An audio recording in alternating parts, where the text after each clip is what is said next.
नमस्कार, आपके साथ मैं हूं साक्षी जोशी। चीनी हुक्मरानों के दिमाग में क्या चल रहा है ये डिकोड करना आसान नहीं है। बीजिंग में बैठे हुक्मरानों ने लद्दाख में एलएसी पर अपनी फौज आगे बढ़ा दी। भारतीय फौज अड़ गई तो पीएलए यानी चीन के फौजी 2 किलोमीटर पीछे हट गए। पिछले 1 महीने से लद्दाख में तनाव बरकरार है। ये एलएसी पर पैदा हुए तनाव को खत्म करने के लिए शनिवार को लेफ्टिनेंट जनरल स्तर की बातचीत तय है। लेकिन बड़ा सवाल है कि क्या ड्रैगन बातचीत से मान जाएगा?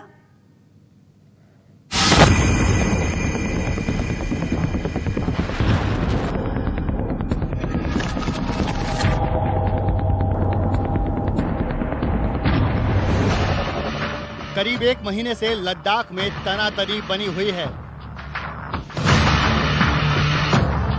भारत और चीन के फौजी आमने सामने डटे हुए हैं।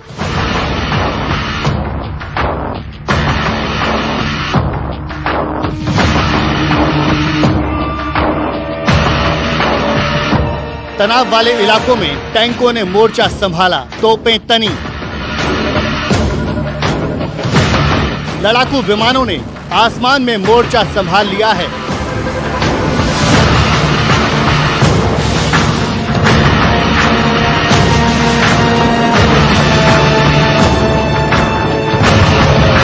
भारत और चीन की बातचीत ब्रिगेड लेवल पे 2 दफा हो चुकी है।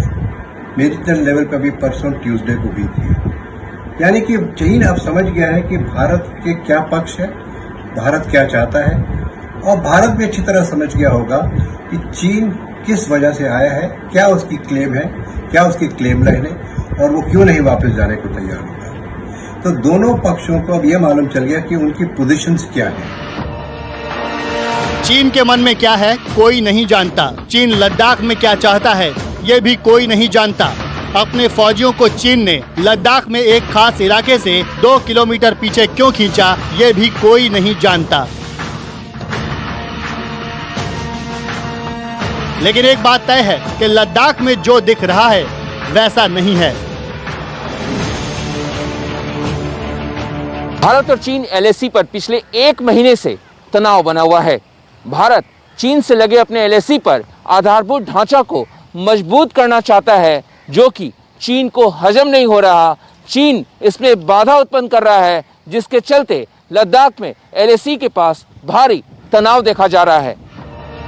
लाइन ऑफ एक्चुअल कंट्रोल यानी एलएसी पर लद्दाख में तनाव कम करने के लिए मेजर जनरल स्तर तक की बातचीत हो चुकी है, लेकिन कोई खास कामयाबी नहीं मिली। इतना जरूर हुआ कि चीनी सेना 2 किलोमीटर पीछे और भारतीय फौज एक खास इलाके में 1 किलोमीटर पीछे हट गई है, वो भी दोनों देशों के बीच लेफ्टिनेंट जनरल स्तर की बातचीत से पहले। हिंदुस्तान का रिस्पांस और रैपिड बिल्डअप से चाइना काफी ज्यादा घबरा गया। उसको साफ तौर पे नजर आता है कि हिंदुस्तान जो है किसी प्रकार कॉम्प्रोमाइज नहीं करेगा।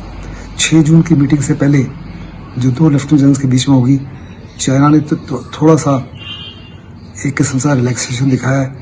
उसने अपने ट्रुप्स को गलवान वैली में 2 किलोमीटर पीछे किया और हिंदुस्तान ने भी 1 किलोमीटर पीछे किया।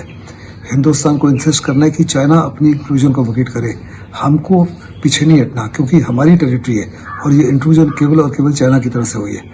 दूसरा, जहाँ तक पेगोंगसो लेक का ताल्लुक है, चाइना फिंगर 4 तक आ चुका है, जो हिंदुस्तान की टेरिटरी है, और चाइना को वहां से हटना होगा, ना कि हिंदुस्तान को। तनाव खत्म करने के लिए एक और बड़ी पहल 6 जून को होगी। भारत चीन के बीच चुशूल में अहम बैठक तय है। इस बैठक में लेफ्टिनेंट जनरल रैंक के अधिकारी हिस्सा लेंगे। एलएसी पर तनाव खत्म करने को लेकर होगी बैठक। बैठक से पहले माहौल बेहतर करने के लिए दोनों देशों की सेना कुछ पीछे हटी। फिलहाल लद्दाख में तनातनी के मुद्दे पर कुछ कहने से सेना बच रही है। दरअसल गलवान घाटी में चीनी सेना लंबे समय के बाद भारी तादाद में तैनात की गई है। सूत्रों के मुताबिक गलवान घाटी में तैनात पीएलए के जवान लंबे समय से तिब्बत में युद्धाभ्यास कर रहे थे। इन सैनिकों को अचानक पीएलए ने एलएसी के पास तैनात कर दिया। इसके बाद पैंगोंग त्सो झील के उत्तरी किनारे पर फिंगर एरिया में चीन ने अपनी फौज की अतिरिक्त तैनाती कर दी। जो लेफ्टिनेंट जनरल लेवल की टॉक्स हो रही हैं, उससे पहले थोड़ी बहुत पॉजिटिव इंडिकेशन ग्राउंड पे नजर आई है। गलवान वैली में कुछ ट्रुप्स की मूवमेंट चाइनीज की जो दिखी है, कि जिससे लगता है कि वो शायद वो वहाँ से कुछ विड्रॉ कर रहे हैं। हालांकि कोई ज़्यादा बड़ी मूवमेंट नहीं है, फिर भी अगर बातचीत से पहले कुछ पॉजिटिव एक्शन ग्राउंड में होता है तो हम इसका स्वागत करते हैं। बाकी जो बातचीत के बाद क्या सेटलमेंट होती है और क्या इसमें भारत अपना पक्ष रखता है, वो बातचीत के बाद ही पता लगेगा। पर वहाँ पे जो प्रेजेंस है, जैसा कि राजनाथ सिंह ने कहा, काफ़ी ज़्यादा मात्रा में है, इससे हम इनकार नहीं कर सकते। गलवान घाटी में जैसे ही चीन ने अपनी सेना की तैनाती बढ़ानी शुरू की, भारत ने भी बड़ी संख्या में अपने जवान तैनात कर दिए। ये जवान DBO यानी दौलत बेग ओल्डी ब्रिगेड से लाए गए, जो LAC के पास है। माना जा रहा है कि ये चीन की दबाव बनाने की रणनीति का एक हिस्सा है। 6 जून को जो मीटिंग होने वाली है, उस मीटिंग में जो हमारे लेफ्टिनेंट जनरल्स होंगे हिंदुस्तान के आर्मी के, भारतीय थल सेना के, मेरा सुझाव है कि उनको ये सब मुद्दा उठाना चाहिए कि चीन मैक्रो इश्यूज़, जो स्ट्रेटजिक इश्यूज़ है, उसको संबोधित करे। और वो क्या है कि चीन अपना विस्तारवाद की नीति को त्याग करने का कमिटमेंट दे, भरोसा दे, सलामी स्लाइसिंग जो टेक्निक है चीन का, उसको त्याग करने का भरोसा दे, आश्वासन दे। वो हिंदुस्तान के लिए, हिंदुस्तान की जो भौगोलिक इंटेग्रिटी है और जो सॉवरेंटी है, उसका सम्मान करने का कमिटमेंट दे। जब ये सब होगा तो रिश्ता स्वाभाविक है, अच्छा होगा। जानकारों के मुताबिक चीन का मुख्य मकसद पेट्रोल पॉइंट 14 और दौलत बेग ओल्डी को जोड़ने वाली सड़क का निर्माण कार्य रोकना था। ये निर्माण भारत अपने इलाके में कर रहा है। भारत ने चीन की आपत्तियों को खारिज करते हुए निर्माण कार्य जारी रखा। दोनों देशों के जवान पहले भी LAC पर आमने सामने आते रहते थे, लेकिन जल्द ही वापस चले जाते थे। पर इस बार दोनों पक्ष अड़े हुए हैं। जब चाइना अक्साई चेन के अंदर वो कंस्ट्रक्शन कर रही थी, तब हिंदुस्तान ने ऑब्जेक्शन नहीं किए, जो बड़ी गलती की। अब उसका ये है कि हम ज्यादा भुगत रहे हैं, क्योंकि चाइना उसी को लेके घूमता रहता है। अगर उस टाइम की इन्होंने उठाए होते उस टाइम इसके ऊपर सवाल कि भाई ये अक्साई चेन जो है, ये हिंदुस्तान का इलाका जो चाइना ने जबरन कब्जे में रखा हुआ है, तो ये बातें नहीं अभी उठती।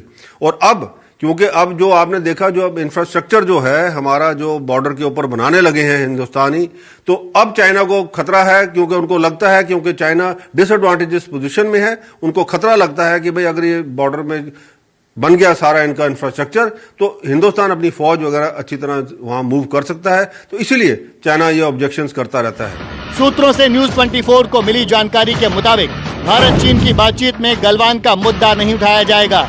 भारतीय पक्ष का मानना है कि गलवान से आज नहीं तो कल पीछे हटना ही है। गलवान में चीनी सैनिकों ने LAC पार नहीं की है। मौजूदा तनाव फिंगर एरिया में है। पैंगोंग त्सो में कुल 8 फिंगर एरिया हैं।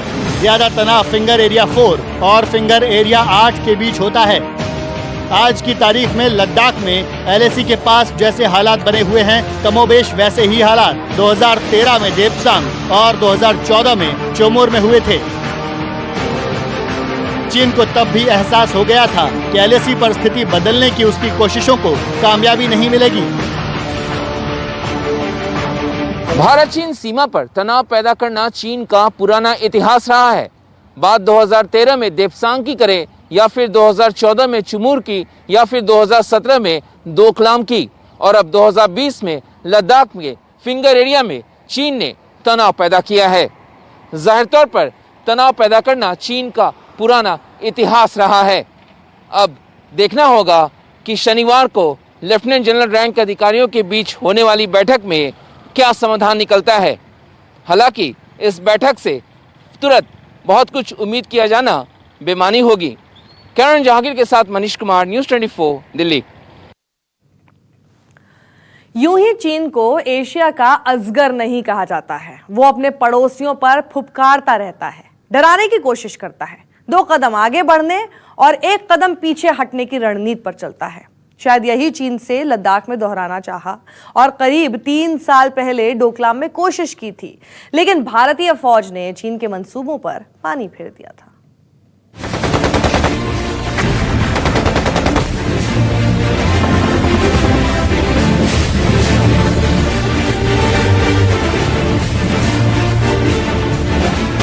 अप्रैल के आखिरी सप्ताह में लद्दाख के लाइन ऑफ एक्चुअल कंट्रोल पर चीनी सेना की तरफ से अचानक से 5 इलाकों में घुसपैठ की गई और ये घुसपैठ के लिए जो चीनी सेना ने इलाका चुना, ये काफ़ी बड़े इलाके पर इन्होंने एक साथ घुसपैठ की। जो सेंट्रल लद्दाख का पैंगोंग का इलाका है, वहां से लेकर ईस्टर्न लद्दाख यानी वहां से काफ़ी दूर गलवान रिवर वैली के इलाके में भी चीनी सेना ने घुसपैठ की। लद्दाख में कौन से इलाके में ये जो कन्फ्लिक्ट है इस समय चल रहा है, ये आप जो पहले तस्वीर देख रहे हैं, ये जम्मू कश्मीर का मैप आप देख रहे हैं, और इसी में हम आगे थोड़ा सा जाके लद्दाख और फिर उस इलाके को दिखाने की कोशिश में आपको करूंगा जहां पर ये सारी चीजें हो रही है। ये इस समय हम लद्दाख का मैप देख रहे हैं। मेरे जो कर्सर पे ये चुमूर आप देख रहे हैं, ये चुमूर इलाका है। यहाँ से ही बॉर्डर सीधे आप मुझे फॉलो करते हुए मैं दिखाऊंगा। ये जो बॉर्डर है ये सीधे सीधे यहाँ से जो है बिल्कुल घूमता हुआ ये डेमचोक इलाका है। यहाँ पे दूसरी कन्फ्रंटेशन हो रही है ये डेमचोक में, और इसके साथ फिर दूसरी तरफ घूमते हुए ये जो ईस्टर्न इलाका मैंने आपको दिखाया, उसके बाद सेंट्रल लद्दाख के इलाके में हम चलते हैं। ये जो है पैंगोंग लेक के इलाके में, यहाँ पर जो है मेन कन्फ्रंटेशन बताया जा रहा है कि पैंगोंग लेक के इलाके में चल रही है। ये मैं आपको पैंगोंग लेक का इलाका सैटेलाइट इमेज के थ्रू इस समय दिखा रहा हूं। ये जो लेक का इलाका है 135 किलोमीटर पर फैला हुआ है, और इसका जो है 45% जो है भारतीय सेना के यहाँ पर कब्जे में है, भारतीय इलाके में शामिल है। और इसको जो है फिंगर पॉइंट्स के हिसाब से भारतीय सेना यहाँ पर पॉइंट आउट करती है।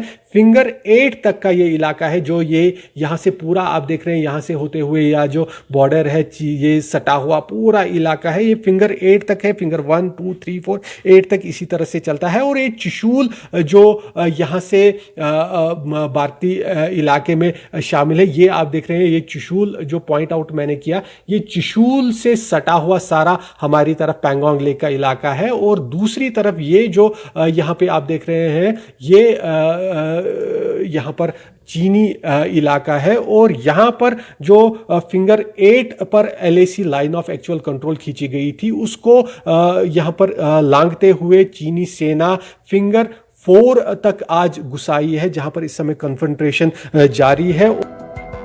अप्रैल के तीसरे हफ्ते से करीब 5000 से अधिक चीन की फौज के जवान और अफसर लद्दाख के 5 पॉइंट की ओर बढ़े। चुमार, डेमचोक, पैंगोंग और दौलत बेग ओल्डी में 2 पॉइंट। गलावन घाटी में PLA के जवानों की बड़े पैमाने पर एंट्री ने LAC के पास लद्दाख में तनाव बढ़ा दिया है। दरअसल चीन की हमेशा से 2 कदम आगे बढ़ने और 1 कदम पीछे हटने की रणनीति रही है। इस सिचुएशन के अंदर में चाइना की हरकतें ज्यादा थी। बड़ी बात तो यह है कि इसका टाइमिंग, जो पूरा विश्व कोरोना की लड़ाई लड़ रहा है और इधर में ईस्टर्न लद्दाख के अंदर में नॉर्थ सिक्किम के इलाके में चाइना की हरकत बड़ी थी, और ना तो ये लोकल बात है और ना ही आइसोलेटेड है।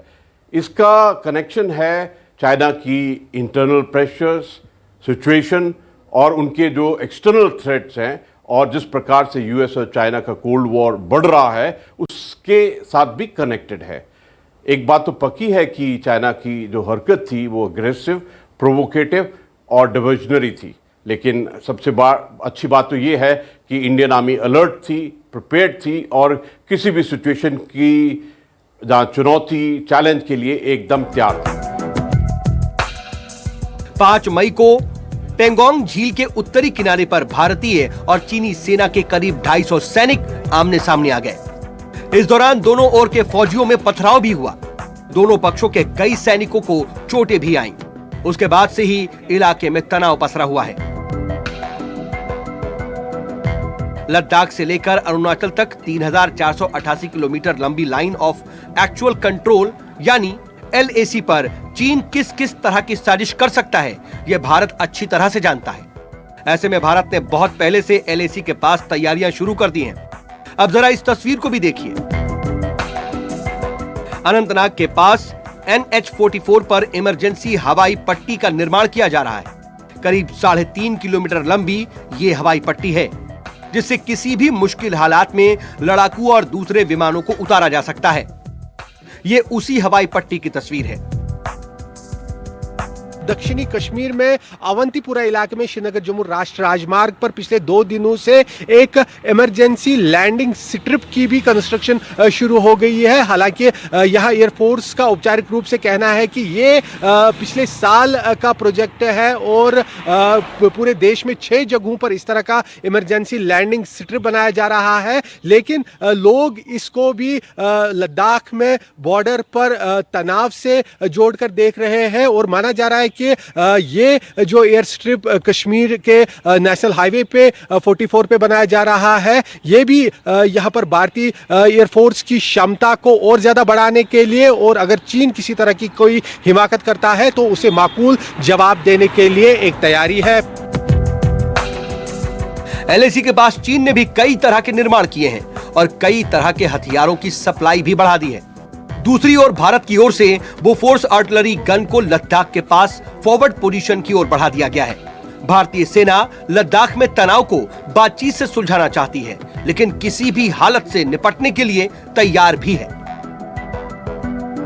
भारत इस बात को अच्छी तरह से जानता है और मानता है कि चीन के साथ सीमा विवाद सुलझाया जा सकता है द्विपक्षीय वार्ता से, डिप्लोमेटिक लेवल और मिलिट्री लेवल दोनों पर। भारत ने चीन को इस बात साफ कह दिया है कि हम अपनी भूमि का एक भी हिस्सा, 1 इंच हिस्सा भी नहीं छोड़ेंगे। इसलिए चीन को वापस जो LAC है उसके पार जाना पड़ेगा और उसकी पहली पोजीशंस के पास उसको जाना पड़ेगा। चीन को ये बात माननी पड़ेगी। अभी तक जो बातचीत हुई है उसका कुछ हल नहीं निकला है। आज लेफ्टिनेंट जनरल लेवल के ऊपर एक बात हो रही है, उसके लिए कुछ स्टेज भी सेट की गई है और पूरी उम्मीद है कि आज की वार्ता का कुछ हल निकलेगा और दोनों देश इस बात को रियलाइज करेंगे कि लड़ाई में कुछ नहीं रखा है। भारत लगातार सड़क और हवाई संपर्क के मामले में चीन के दबदबे को चुनौती दे रहा है। ऐसे में यह समझना भी जरूरी है कि चीन में इतनी बौखलाहट क्यों है। इसकी वजह नंबर 1, पिछले साल 255 किलोमीटर लंबे दारबुक शोक दौलत बेग ओल्डी यानी DSDBO रोड को पूरा किया गया। दूसरी वजह, लद्दाख में कई लिंक रोड और पुलों के निर्माण का काम जारी है। वजह नंबर 3, DSDBO रोड पर बने 37 पुल देपसेंग और गलवान घाटी में आसान हुई पहुंच। वजह नंबर 4, दिसंबर 2022 तक बॉर्डर रोड ऑर्गेनाइजेशन यानी BRO के जिम्मे आई 61 सड़कों को पूरा करने का लक्ष्य। और वजह नंबर 5, फॉरवर्ड एयर बेसों को मजबूत करने की दिशा में बड़ी पहल। भारत ने पूर्वी लद्दाख के न्योमा, DBO और फक्चे के साथ साथ अरुणाचल के पासीघाट, मेचुका, वेलोंग, तुंतिंग, ओलांग और जीरो में पुराने एडवांस्ड लैंडिंग ग्राउंड को न सिर्फ फिर से चालू किया बल्कि अपग्रेड भी किया है, जिससे इन इलाकों में अब C-17 ग्लोब मास्टर जैसे एयरक्राफ्ट भी लैंड करने लगे हैं। इससे जरूरत पड़ने पर भारत LAC पर तेजी से सैनिकों और सैन्य साजो सामान को पहुंचा सकता है। भारत सरहद पर एक संप्रभु राष्ट्र की तरह तैयारियां कर रहा है। इसी से चीन का ब्लड प्रेशर बढ़ा हुआ है। ऐसे में चीन ने LAC पर फुफकारना शुरू कर दिया है। सेकंड, अब लेवल पे जो बात हो रही है, लेफ्टिनेंट जनरल लेवल पे जो बात हो रही है, दोनों लेफ्टिनेंट जनरल तैयार होके आएंगे। दोनों सरकारों के अपने अपने पॉइंट्स होंगे। तो इस समय मुझे लगता है कि शायद इस मीटिंग के बाद कुछ न कुछ हल निकल आए, क्योंकि सब पॉइंट्स पर डिस्कशन हो चुका होगा दोनों सरकारों में और दोनों सरकारों ने इसके जवाब ढूंढ लिए होंगे और अपना अपना कोई भी पॉइंट, पोजीशन ऑफ स्ट्रेंथ से जिससे नेगोशिएशन होती है, कोई अपना स्ट्रांग पॉइंट जरूर निकाला होगा। अब क्या इसका नतीजा निकलता है वो तो सैटरडे को ही मालूम चलेगा, लेकिन मुझे उम्मीद है कि इस मीटिंग के बाद शायद मसला हल होने की मैं संभावना देखता हूं। 2017 में भी डोकलाम में भारतीय सैनिकों और चीन के सैनिकों के बीच तनातनी बढ़ी थी। करीब 70-80 दिनों तक दोनों ओर की फौज आमने सामने रही। बाद में चीन को पीछे हटना पड़ा। आज की तारीख में कोरोना वायरस पर चीन दुनिया में अलग थलग पड़ा हुआ है। ऐसे में शायद बीजिंग में बैठे हुक्मरानों की भी समझ में धीरे धीरे आने लगा है कि नया विवाद बढ़ाने में नफा कम और नुकसान ज्यादा है। श्रीनगर से आसिफ सुहाब के साथ मनीष कुमार, दिल्ली न्यूज़ 24।